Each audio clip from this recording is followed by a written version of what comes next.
So our first drill is going to be wrist flicks. Again, it's not a hugely important part of the throwing program, but I like it because for two reasons. Number one, what we're going to have the player do is they're going to hold their throwing side arm up with their glove or their opposite hand, and they're going to get it whatever grip they like. In fact, you'll see, I'll probably say this multiple times, I like to have my players, especially my pitchers, work with different grips during their warm-ups. It's a great time to do it. There's no reason not to throw a changeup during warm-ups.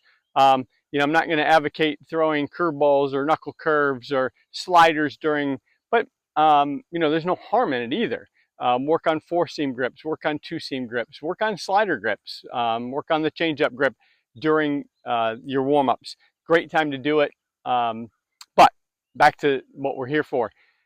This is wrist flicks. Again, you want to keep the elbow at shoulder height, and that's going to be the emphasis of all of these drills is elbow at shoulder height.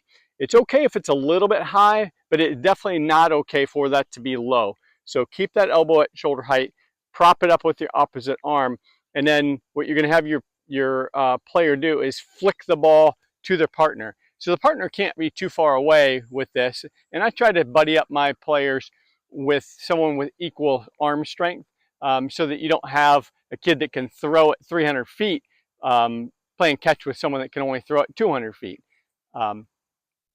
So what this is going to look like, holding the elbow at shoulder height, going to get that wrist cocked back, and then what they're going to do is flick that ball to their partner. From the side, again, elbow at shoulder height, wrist cocked back, and you're going to flick the ball. I want that flick to be on a straight line, as much of a straight line as we can. All of these throws with each of these stations, I want that ball to be on a straight line, so that I don't want to say creating maximum effort, we're creating effort with the routine. So that's wrist flicks. That's what we start with.